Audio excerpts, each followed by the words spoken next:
नमस्कार मित्रों, आपका स्वागत है न्यूराइज क्लासेस पर। आज बात करेंगे सर्वोच्च न्यायालय में कुछ नए परिवर्तन किए गए हैं, जैसे कि सर्वोच्च न्यायालय के नए मुख्य न्यायाधीश बनाए गए हैं।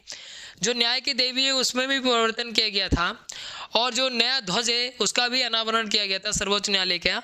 और सर्वोच्च न्यायालय ने नया वेब पेज लॉन्च किया है। क्यों लॉन्च किया है, क्या उद्देश्य है, उसके बारे में भी चर्चा करेंगे। आइए एक एक करके बात कर लेते हैं। बात करते हैं न्यायमूर्ति संजीव खन्ना जी की। तो इन्होंने जो है 51 नंबर के नए मुख्य न्यायाधीश बनाए गए हैं सर्वोच्च न्यायालय के। इन्होंने शपथ ली है 11 नवंबर को शपथ ली है। इन्होंने 11 नवंबर को शपथ ली है। अब यहाँ पे महत्वपूर्ण बन जाता है, इन्होंने स्थान किसका लिया है, तो स्थान लिया है न्यायमूर्ति DY चंद्रचूड़ का स्थान लिया है। किसने, तो न्यायमूर्ति संजीव खन्ना जी ने स्थान लिया है। और कौन से नंबर के हैं, तो 51 नंबर के जो है नए मुख्य न्यायाधीश बनाए गए। शपथ किसने दिलाई है, तो शपथ दिलाई राष्ट्रपति द्रौपदी मुर्मू ने शपथ दिलाई है राष्ट्रपति भवन में। अब इसमें भारतीय संविधान में इसका उल्लेख है या नहीं है, उसके बारे में भी चर्चा कर लेते हैं। CJI की नियुक्ति जो है राष्ट्रपति द्वारा की जाएगी, ये भारतीय संविधान के अनुच्छेद 124 के खंड 2 में ये कहा गया है। तो यहाँ पे देखिए, जब भी करंट से प्रश्न बनता है तो स्टैटिक से भी प्रश्न पूछा जा सकता है। तो याद रखिए, अनुच्छेद भी पूछा जा सकता है। और बाकी जो है आपको संजीव खन्ना जी का नाम याद रखना है, कौन से नंबर के हैं ये भी याद रखना है, किसका स्थान लिया ये भी पॉइंट जो है महत्वपूर्ण बन जाता है।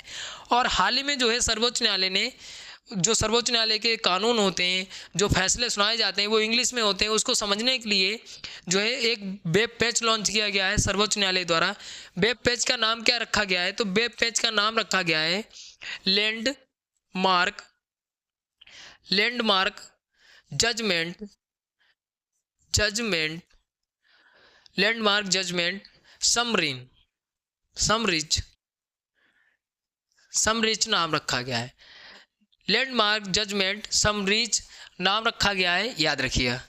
तो यहाँ पे ये जो है वेब पेज का नाम है। अब इसका उद्देश्य क्या है, तो इसका उद्देश्य जो है नागरिकों को जो है उसके कानून के प्रति जागरूक करना, उसकी जानकारी देना, इसका वेब पेज का मेन उद्देश्य है। तो ये वेब पेज भी सर्वोच्च न्यायालय द्वारा लॉन्च किया गया है, तो ये याद रखिएगा। आगे बात करते हैं, सर्वोच्च न्यायालय ने अभी हाल ही में एक फैसला सुनाया है कि 25 मार्च 1971 से पहले जो आए होंगे, जो बांग्लादेश के लोग होंगे, अगर असम में प्रवासी रहे हैं 25 मार्च 1971 से पहले, तो उनको जो है वैध माना गया है। और जो 25 मार्च 1971 के बाद आए हैं लोग जो असम में बसे हुए हैं, उनको जो है अवैध घोषित कर दिया है सर्वोच्च न्यायालय ने। तो ये भी फैसला जो है सर्वोच्च न्यायालय द्वारा सुनाया गया, तो याद रखिएगा। इतनी परिवर्तन जो सर्वोच्च न्यायालय में किए गए। आगे बात करते हैं, जब सर्वोच्च न्यायालय की बात आई है तो सर्वोच्च न्यायालय जो है सर्वोच्च न्यायिक निकाय है, याद रखिएगा, भारत का। अगर बात करें इसका भारतीय संविधान में उल्लेख कहाँ पे मिलता है, तो भारतीय संविधान के अनुच्छेद 124 में इसका उल्लेख मिलता है कि भारत का एक जो है सर्वोच्च न्यायालय होगा। बात करते हैं सर्वोच्च न्यायालय की, तो सर्वोच्च न्यायालय का उद्घाटन किया गया था 28 जनवरी 1950 को उद्घाटन किया गया था। अब यहाँ पे महत्वपूर्ण बन जाता है कि सर्वोच्च न्यायालय की स्थापना कब हुई थी, तो 26 जनवरी 1950 को स्थापना होती है और इसका उद्घाटन ठीक 2 दिन के बाद 28 जनवरी 1950 की जो है उद्घाटन होता है इसका। तो यहाँ पे भारत, आपको सबसे ज़्यादा याद रखना है भारतीय संविधान में इसका उल्लेख सर्वोच्च न्यायालय के कहाँ पे किया गया, तो अनुच्छेद 124 में किया गया है और जो परिवर्तन किए गए उसमें चर्चा की है। आगे बात करते हैं, अगर बात करें सर्वोच्च न्यायालय के पहले न्यायाधीश कौन थे, मुख्य न्यायाधीश, तो ये जो हैं हरिलाल जे कानिया जी थे, जो सर्वोच्च न्यायालय के प्रथम मुख्य न्यायाधीश थे। अब यहाँ पे बात करते हैं सर्वोच्च न्यायालय की प्रथम महिला न्यायाधीश कौन थी, तो फातिमा बीबी थी। तो कौन थी, तो फातिमा बीबी थी, जिनका हाल ही में 2023 में निधन हो गया है। आगे बात करते हैं 28 जनवरी 2025 में जो है सर्वोच्च न्यायालय की 75वीं वर्षगांठ भी मनाई जाएगी, याद रखिएगा।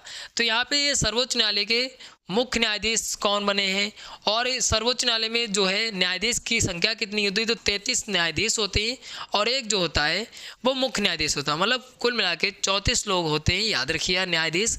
तो ये पॉइंट जो है महत्वपूर्ण बन जाता है। आगे बात करते हैं, आगे बात करें जो न्याय की देवी है उसमें भी परिवर्तन किया गया है। यहाँ पे जो है जो पुरानी वाली प्रतिमा लगी हुई है और दूसरी तरफ अगर देखें तो नई प्रतिमा है, तो इसमें भी प्रतिमा में भी परिवर्तन किया गया है। तो यहाँ पे अगर बात करें तो यहाँ पे जो है आँखों पे पट्टी दिख रही होगी आपको। यहाँ पे जो है पुरानी प्रतिमा में आँखों पे पट्टी है, लेकिन अगर ठीक इसमें ध्यान दें तो इसमें आँखों में पट्टी नहीं है। तो इसका मतलब ये जो है नई प्रतिमा में आँखों से पट्टी हटा दी गई है। फिर अगर ध्यान दें तो ये जो तलवार दिख रही है आपको, उसमें तलवार की जगह पे जो है भारतीय संविधान की बुक दी गई है। इसमें नई प्रतिमा में भारतीय संविधान की बुक दी गई है। अब यहाँ पे जो है जो इंडियन कल्चर के रूप में इस प्रतिमा का निर्माण किया गया है, तो याद रखिए। तो यहाँ पे एक प्रश्न पूछा जा सकता है कि तलवार के स्थान पे क्या दिया गया, तो भारतीय संविधान की बुक दी गई है नई प्रतिमा में और आंखों से पट्टी हटा दी गई है। तो ये परिवर्तन जो है न्याय की देवी में किया गया है। आगे बात करते हैं, जो ध्वज है उसका भी नया अनावरण किया गया था। तो यहाँ पे आपको ध्वज दिख रहा होगा, यहाँ पे कुछ चर्चा कर लेते हैं। तो ये ध्वज है नीले कलर का, कलर भी पूछा जा सकता है। अगर बात करें सर्वोच्च न्यायालय के जो नया ध्वज है उसमें क्या लिखा है, तो सुप्रीम कोर्ट ऑफ इंडिया लिखा है। और उसके बाद अशोक चक्र बना है। अशोक चक्र के ठीक नीचे अगर बात करें तो सुप्रीम कोर्ट की बिल्डिंग है, और बिल्डिंग किस पे टिकी हुई है, तो जो है इंडियन कॉन्स्टिट्यूशन की जो बुक है उस पर टिकी हुई है। एक वाक्य भी लिखा है, तो धर्मस्य ततो जया, ये वाक्य भी लिखा है। तो यहाँ पे लोगों में भी पूछा जा सकता है कि लोगों में क्या बना है नया जो ध्वज है उसमें, और यहाँ पे कलर कौन सा है, तो ये भी पॉइंट जो है महत्वपूर्ण बन जाता है। तो यहाँ पे जितनी भी महत्वपूर्ण पॉइंट थे सर्वोच्च न्यायालय में अभी तक जो परिवर्तन किए गए थे उसके बारे में चर्चा किया है। आशा करते हैं आपको वीडियो अच्छी लगी होगी। अच्छी लगी तो लाइक शेयर कमेंट करिए, और कोई डाउट भी बचता है तो आप कमेंट करके पूछ सकते हैं। अगर आपको इसकी PDF चाहिए तो मेरा टेलीग्राम चैनल से जुड़िए, वहाँ पर आपको निःशुल्क PDF प्राप्त हो जाएगी। लिंक डिस्क्रिप्शन में मिल जाएगी, आप वहाँ से ज्वाइन कर सकते हैं। मिलते हैं अगली वीडियो में, तब तक के लिए धन्यवाद।